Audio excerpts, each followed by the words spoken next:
Good morning, good afternoon, good evening. Welcome once again to the Kwame Badu channel. Whether you're watching this on a vlog, you're listening to my podcast, or you're actually reading a blog via the KB Consultancy website, I welcome you once again to today, or should I say this week's edition of how to become a better version of yourself, how to make this money, how to start that business. Listen, I've got what you want, I've got what you need. You could be anywhere in the world, but you're here with me, and I'm grateful once again. So, one of the things I'm going to be talking about here, or actually, let's just pull it down. What is today's title? Today's title is 8 Steps to Find and Leverage Your True Strengths.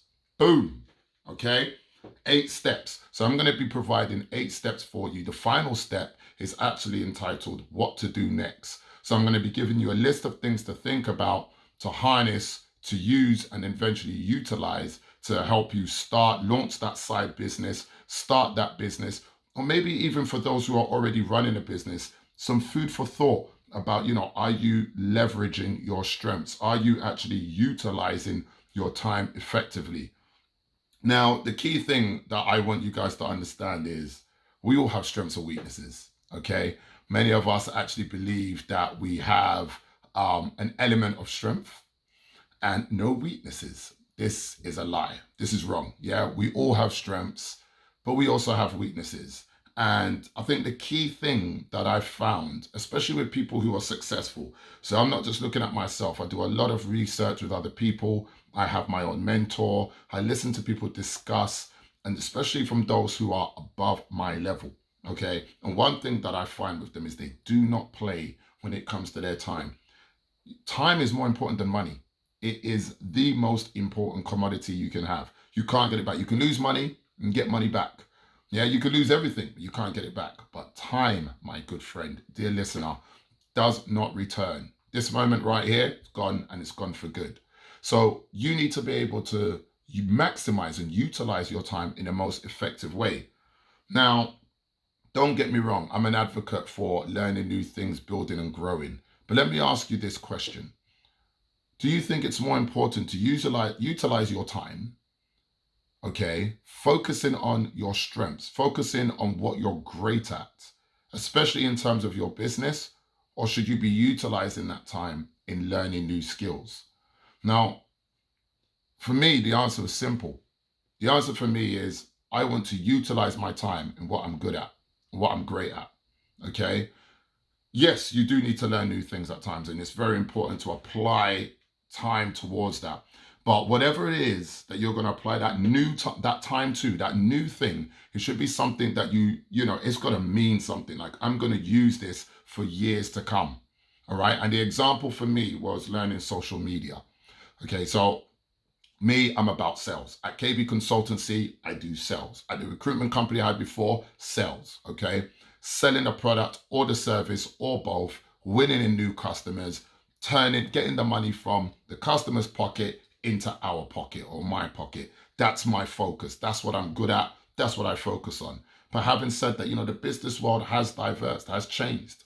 And the new implementation of social media was something that I believe everyone should do. It's very important. I was watching a video today that was talking about how, you want to expose the person behind the brand, which I refer to as the man behind the machine. Very important. It's a brilliant way to engage with customers. Inadvertently, it sells because people buy from you once they get to know you, and that's where loyalty comes. So the thing is, for me, is you could be using a lot of your time learning new things, trying to be a master of many, but you could be wasting your time. You could be harnessing and focusing that time on your strength. And essentially, that's what could actually get you to that successful place that you want to be at. I'll give you an example because I can see you're sitting there thinking, I don't know, Kwame, so I'm going to break it down for you. I'm going to give you an example of 2 people who I believe are great in business, okay? Because remember, like I said, common denominator, the successful people is they don't play with their time and they focus their time on what they're great at. But you want to know more, I'm going to tell you more because you're not convinced. Let's talk about these 2 great guys, Billy G and Jobman. Yeah, Billy G, that's what I call him. That's Bill Gates. Jobman, yes, you guessed it, Steve Jobs. So Bill Gates He created Microsoft, Steve Jobs, Apple. Both amazing, amazing entrepreneurs who harnessed their entrepreneurial skills. And they created computerized systems that were going to change the world, that have changed the world. I mean, look at, I'm sure we're on one of their devices right now. We've used it today. You're probably using it now.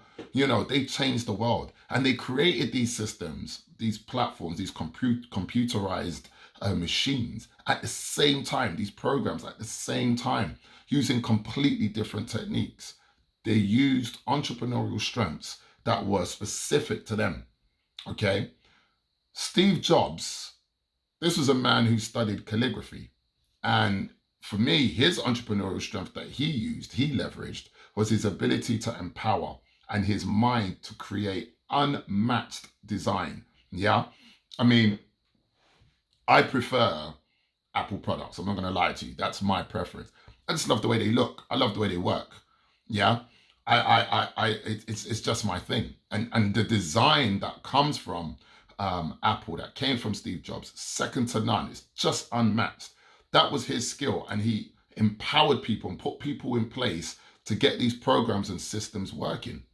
Bill Gates, on the other hand, back in 1989, yeah, for the oldies, 89, he used his software engineering skills. So he wasn't about design and making the product look to, that wasn't his strength. It wasn't about, I'm going to empower, I'm going to put people in place. He weren't a Richard Branson, a Steve Jobs. He was more of a Mark Zuckerberg. He used his software engineering skills to actually, create these, to write codes. He personally wrote the codes for Microsoft. Amazing, amazing.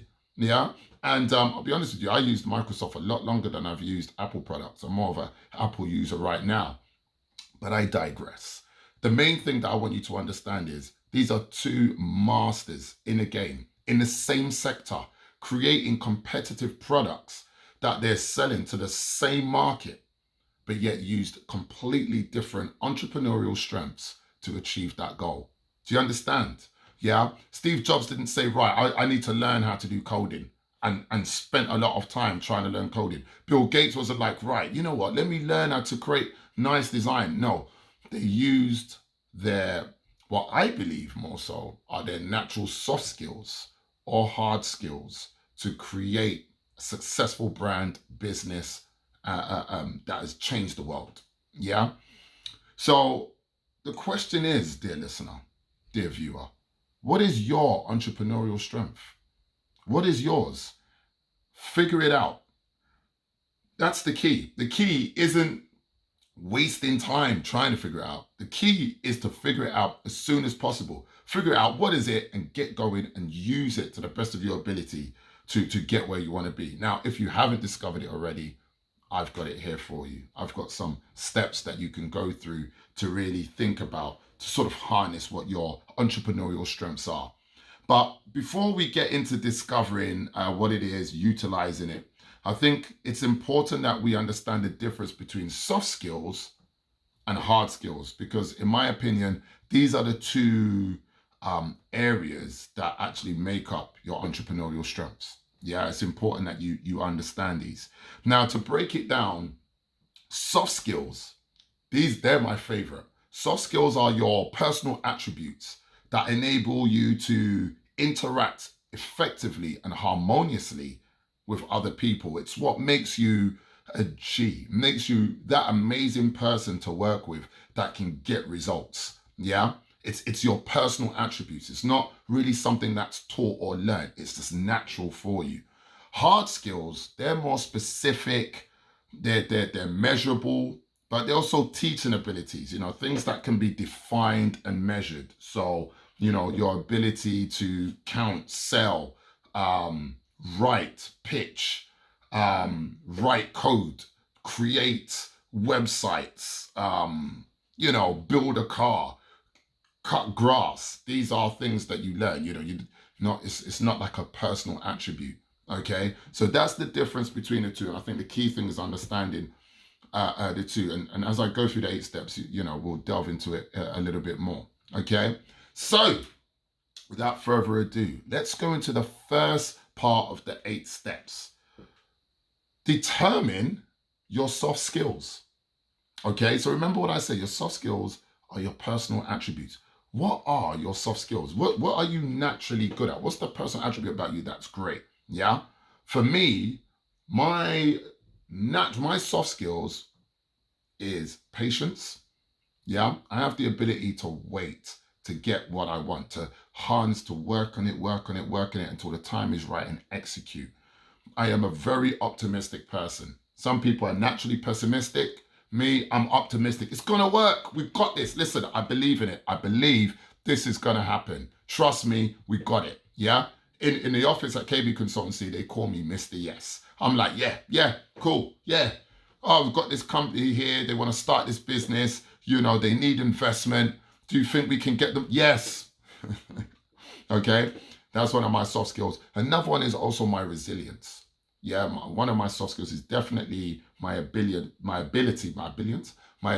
to be tenacious, my resilience. Like, I can get knocked, I can work really hard on something, it doesn't work. I might have a moment, but I shake it off. Shake it off.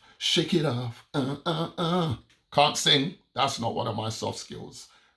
Apparently that could be a hard skill because you can learn to sing. And I think it will take a lot of learning with my voice. But anyway, I'm not no Barry White, but I do try and talk it. Hopefully you're enjoying it, especially if you're on my podcast here.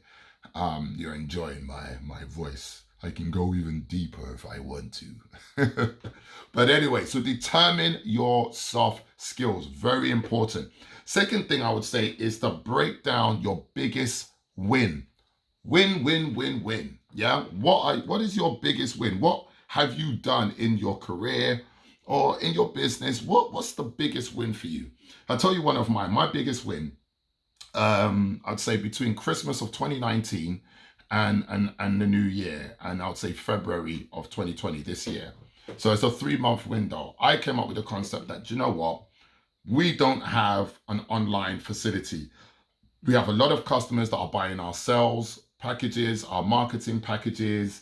They want to know about investment. They want to know about doing marketing, running their social media, blah, blah, blah, blah, yada, yada, yada. They can only gain these skills when we're available. And, you know, Christmas was approaching and a lot of the team were going on holidays. I myself was going to Ghana for like 5 weeks. So, you know, if someone wanted to get some sales skills from KB Consultancy, I weren't available. And I was the best guy to do it. That was my strength. So I thought, look, can you imagine how many people want our services and our skills? That, you know, at KB Consultancy, we don't only deliver the service, we also teach it. So whilst working in your company and delivering the service, we're also upskilling your staff members as well on how to do it, because we don't want to work with you forever. We want to work with you 6 months, 12 months, and we're off. By that time, you'll be a master in marketing. You'll be a master of sales. You will understand it. Yeah. It's not a secret that we keep. Okay. Now, I said to myself, I want people to be able to learn whether we're available or not. So I said, we need to come up with e-learning packages, e-courses, online courses. People can go onto our website and they can learn these skills. So maybe you want to do a bit of sales. Maybe you can't even afford our services. Can you learn it and deliver it yourself? Absolutely. So I said, right, we need to make e-courses. And this was like November. I called a meeting with the team and we went to one of our more plush offices, Berkeley Square over in Mayfair. We sat there and I said, we need to come up with this concept where we make e-courses, write the whole thing. How's it going to be? How's it going to be easy, understandable, financially viable to the masses, and on point and punchy so people can learn it, and enjoyable, good to watch. And I wanted that done by the New Year's. And then on top of that, I also wanted to create a platform that was going to help people who wanted to start businesses but didn't have the money to do so. Because we had a lot of customers coming to us that wanted to do this, that, and that. But they had no capital to start. So I said, look, some of these ideas are great. Why don't we help get these guys money? Let's help get them investment. And the whole plan was to get all of this done, the online platform courses. I needed that done by New Year's Day. Because when people were doing their New Year's resolution and really wanted to move forward and empower themselves and do something great, I wanted them to have the ability to sign up to that on New Year's Day. The investment package, I wanted that done as soon as possible. Now, to give time for advertising and marketing, the team convinced me that, we need to wait until February. I wanted it in Jan. But they said, look, let's do it in Feb and give ourselves December and January to market it. And funny enough, we managed to just get the 100K pitch. That's what the event was called. By February, the dates escaped me now. I think it was like February 18th or something like that. And we managed to get it done just before lockdown due to the pandemic. It literally, the week after was when the lockdown happened, isolation began, people had to stay in their homes. And there were tons of other events that I was planning on attending that all had to cancel. It was crazy. Like, we just managed to get it done. And that was an amazing win for me. Funny enough, we've actually signed up so many new entrepreneurs and businesses and even people who have jobs, because they're like, you guys were ahead of the game in terms of creating an online platform. Now we want to make an online platform. Why? Because we're stuck indoors. We can't make money because all of our funnels for making money meant face-to-face interaction. If only we had an online course like what you had. So it was a real big win for me. So I think the good thing is, break down what your biggest wins are, or win was or is, because I believe that's something which really highlights what your strength is. You won because your strength was harnessed. Point number 3, figure out what comes to you naturally. What naturally comes to you? These are more like your soft skills. So for example, what do people tend to say you're good at? Yeah, it's just like, you know what, Kwame, you're really good at planning holidays. When we go on holidays, you plan it. We've got what we're going to do Monday, Tuesday, Wednesday. Maybe you're great at planning stag do's or hen do's for your friends. Maybe you're good at empowering people. People come and speak to you with a problem and they just feel good about it. Figure out what comes naturally to you. This is a great way to actually figure out what your soft skills are. So remember, I spoke about the soft skills and hard skills. This is a key part for you to figure out, what are my soft skills? Ask other people. This is point number 4. Ask other people what your strengths are. We spend a lot of the time in business or in life telling ourselves what we think. These are your own assumptions. Get other people to tell you. Let other people tell you what it is. Listen, I thought my strength was creating websites. I thought, I'm really good at that. Give me Wix, give me WordPress, and I can make a really pretty website. Don't get me wrong, this is one of my strengths. It is definitely one of my strengths. But do I want to be stuck behind a computer screen, moving images around, copywriting, doing a bit of coding, implementing this, that, and that?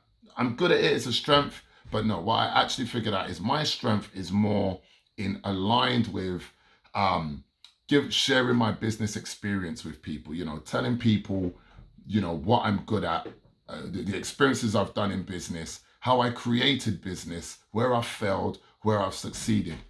And through those steps, that's what I would suggest to you, or what came to me to actually realize what my strengths was. And when I asked other people, I'll be honest with you, I didn't even ask people. People just told me. They just said, you know what, Kwame, your strength, you're so good at blah, blah, blah, telling us about what went good, what flopped, what you did in business. Can we know more? And I decided I need to focus more of my time doing that, engaging with my community, whether by social media, vlogs, podcasts, blogs, you name it, YouTube. It was by sharing in this manner. The 5th aspect I would say for you to figure out or to actually do is to run through a hypothetical scenario. Create a scenario, a project, maybe like an event that you want to do, and ask yourself, what would you do in this project? What would you naturally do? Would you naturally be the project manager? Would it be creative? Would it be organizing or mediating? Which one would you naturally gravitate towards? And more often than not, this is your strength. This is what you're good at. Okay? I know it seems pretty straightforward, like, oh, of course. But think about it. Have you actually done that? Think of something, maybe even something in your day-to-day, sort of linked to what you do on a day-to-day basis, and ask yourself that. The 6th step I would say is, What are some of your hard skills? Now, remember, hard skills are things that I said are measurable. They can be defined. They can be taught. You can learn them. So different from your soft skills, which is a personal attribute. What are some of your hard skills? I've put a note here. Let me just read. I've said here what people class most highly in terms of skills, but in my opinion, soft skills being the greater one. Yeah, being a leader or being someone who empowers people isn't something that you can learn. On the nights or on the weekends in a class. It's something you're born with. But yes, hard skills are something you can learn, but are important, and I think it's important that you understand what they are.